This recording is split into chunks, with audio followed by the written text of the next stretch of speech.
Welcome back to Swordman Josh Gaming. And while I am off on travels, I pre-recorded this so that way you guys could have your box opening for the weekend. We are going to open the second third of my Core 20 set. This should be regular weekend, not pre-release weekend for Core 20. So hopefully everybody's getting everything they want out of the set, getting all of those Chandras. I don't know where prices have settled because obviously I'm filming this a week in advance, but I had to go on travel the following weekend, and it just wasn't going to happen for me to be able to be home to do this. So let's see what we get in this second third of the booster box. We're going to skip back to the uncommons and commons and skip through all of the commons or uncommons and rares and skip through all the uncommons if we can. But like I said in the previous video, these stick a little bit more. So the first one is one of my favorite pieces of artwork in the set. That's Fry. That's our first uncommon. Woodland Champion. Ancestral Blade. And our rare is Leyline of Anticipation. We have our first Leyline, folks. So all the Leylines have an ability that if it's in your opening hand, you can play it as a pre-game action. But it's 2 blue and 2 colorless if you don't have it in your opening hand. And you may cast spells as though they had flash. Pretty good for blue. And we will definitely take it with the Thornwood Falls and those gorgeous full art, well, almost full art tokens. So we have our first ley line. Can we get any more of the ley lines? Or I did notice in the first third I missed a mythic. It was 2 foil rares and 2 mythics in the first third of the box when I went back and looked at the video.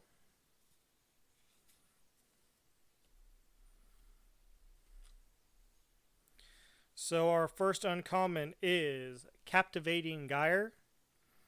Return 3 target creatures to their owner's hand, but for a casting cost of 4 and 2 blue, I would rather run River's Rebuke. Eternal Isolation. Diamond Knight, that's one we haven't seen yet. That's pretty cool artwork. I'd love to see what that looked like in foil. A 1/1 Vigilance for 3, that seems horrible. What else does he do? As Diamond Knight enters the battlefield, choose a color. Whenever you cast a spell of the chosen color, put a +1/+1 counter on it. Alright, getting a little bit better if you're playing mono-colored. And our rare is Artemis All-Seeing. It's a Sphinx, so we probably don't care, but I'll take a real quick look here. So 4/5 flying for 3 and 3 blue. A blue and 2 colorless. You can draw 2 cards and discard a card. And when it deals damage to an opponent, pardon me, folks, you may reveal your hand. If cards with at least 6 different converted mana cost are revealed this way, that player loses the game. Okay, it could be interesting. It'd take a lot to play around it. Rugged Highland and the Spirit, which happens to be my girlfriend's favorite token so far that she's seen.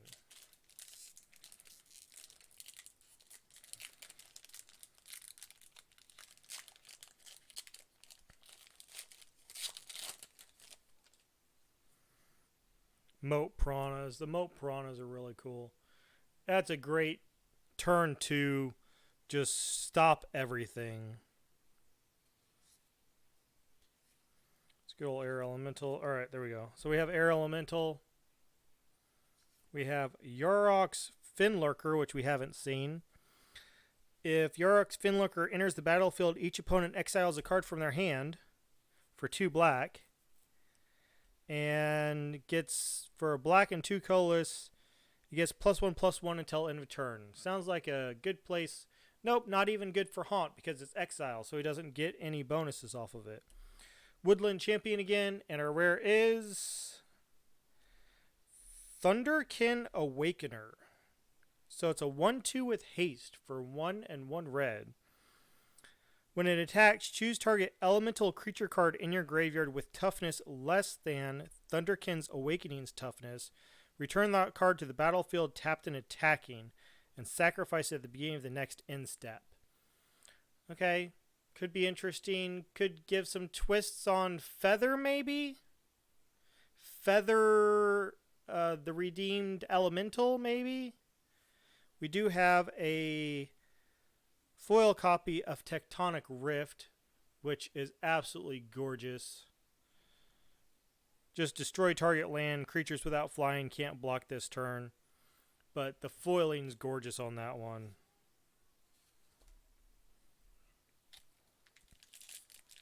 Oh, we haven't seen the full art zombie yet. He looks like all the other zombies. He's just a little bigger. I think I've seen that artwork I don't know how many times.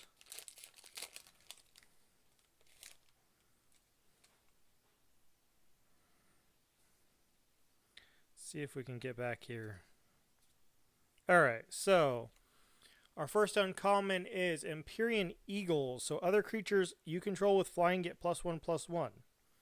For a 2/3 with 1 and 1 white and 1 blue, and it's already flying. Not bad for a Flyers deck. We have Wolf Rider Saddle. Mask of Immolation, which that'd probably be pretty cool in foil too. I bet you the eyes would glow. Last but not least, our rare is Temple of Silence. Not quite as lovely as when you pull a Shock Land. These lanes just don't carry the same weight as Shock Lands in the other sets. We did get a foil forest, though. That's a gorgeous foil forest.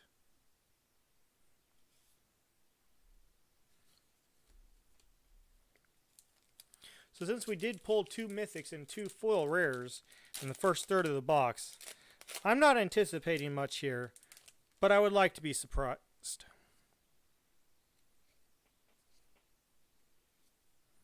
So we have Portal of Sanctuary, Renowned Weaponsmith, Scuttlemutt, and our rare is Gargus, Vicious Watcher. This is the Hydra you're looking for. 3 green, 3 colorless. Hydra spells cost 4 less to cast. He's an 8/7. Whenever a creature you control becomes the target of a spell, Gargus Vicious Watcher fights up to 1 target creature you don't control. There's a Hydra that we want to build around. Oh, we haven't seen the demon yet. He's pretty cute. He's going to get you. I can't zoom in that much. My camera's not good enough. He gets all grainy. Gets all dark. Alright.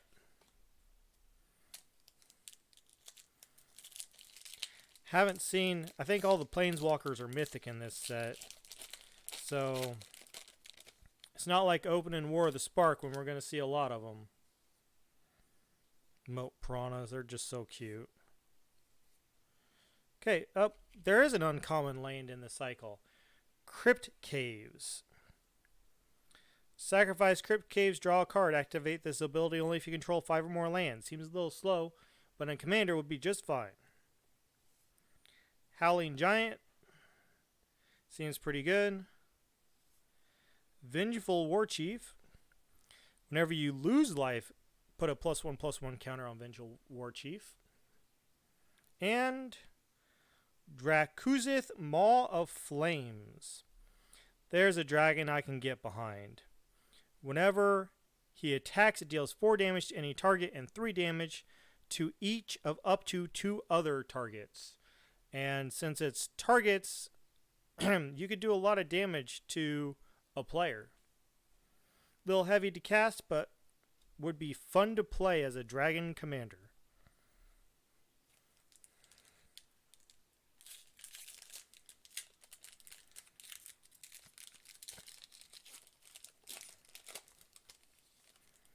Opening up to an elemental lizard. Unsummon. That's been around for ages. Alright, Uncaged Fury. +1/+1 and double strike until end of turn.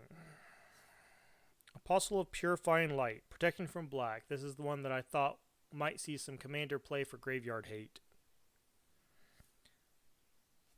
Overgrowth Elemental. And our rare is Agent of Treachery. This is the one that lets you steal other people's stuff.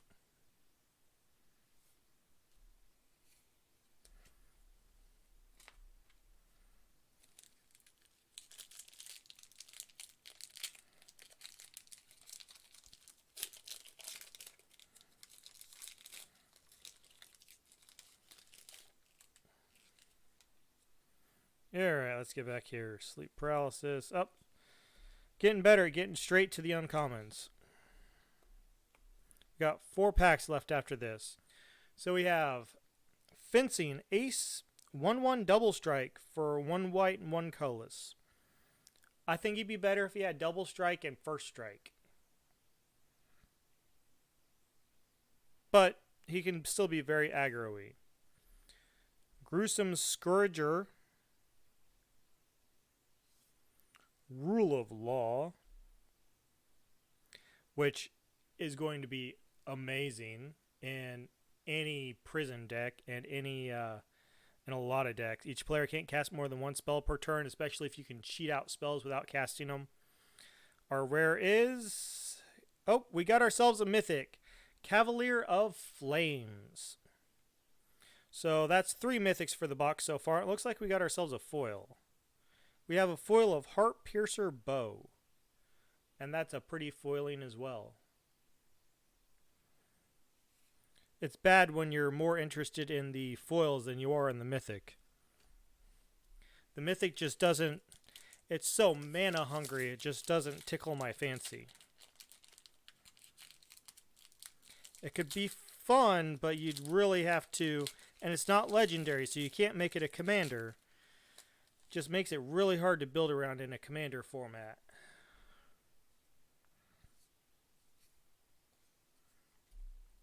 So our first uncommon is Unchained Berserker. There's another Master Splicer. Gauntlet of Light.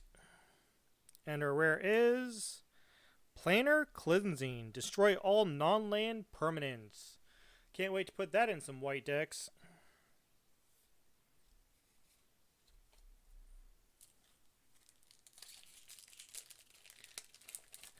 I know Wrath of God is so much better because of the casting cost, but I can always use some board wipes for my Teshar deck.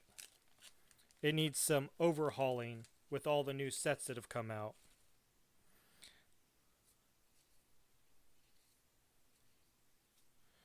Alright. Pattern Matcher. Moldervine Reclamation. Horrible card. Way too high CMC to even think about casting that. Retributive Wand. And Embodiment of Agonies. This is the one that I think is going to be very interesting because it has +1/+1 counter on it for each different mana cost among non-land cards in your graveyard. And it's flying and Death Touch. I think this card could be very interesting. With the Death Touch, it makes it a great blocker and to ping through for damage at the beginning. And then later in the game, he can be just a big beefy guy. I think that's going to be a great card to play around with and put into many black decks. Just have to watch and make sure that you have different black mana casting pips across the boards for your 3-drops and stuff like that.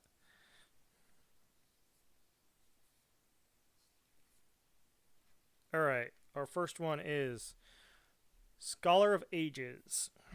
When it enters the battlefield, tap up to 2 target... Return up to 2 target instants or sorcery cards from your graveyard to your hand. Pretty hefty casting cost. Wish I could put it in my Soul Herder deck. Because I would, but I can't.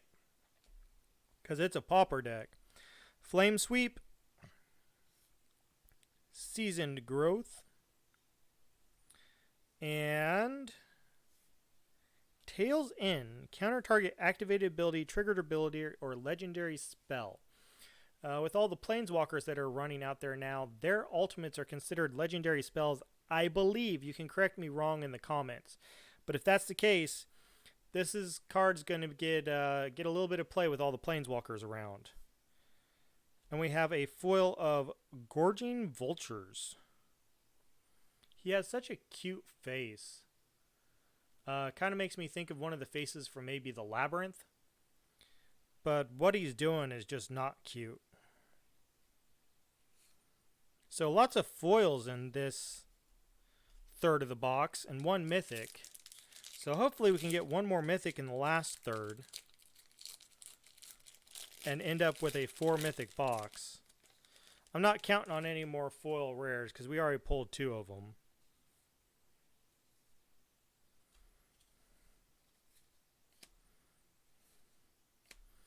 Okay, so we have Eternal Isolation, Vampire of the Dire Moon. This is one that I really like. 1 black for a Death Touch lifelink 1/1, and it's a vampire. Absolutely love this card. I wish I could play 4 copies of it in a pauper deck because it would be so strong. But sadly, it's at an uncommon level. We have Ember Hauler.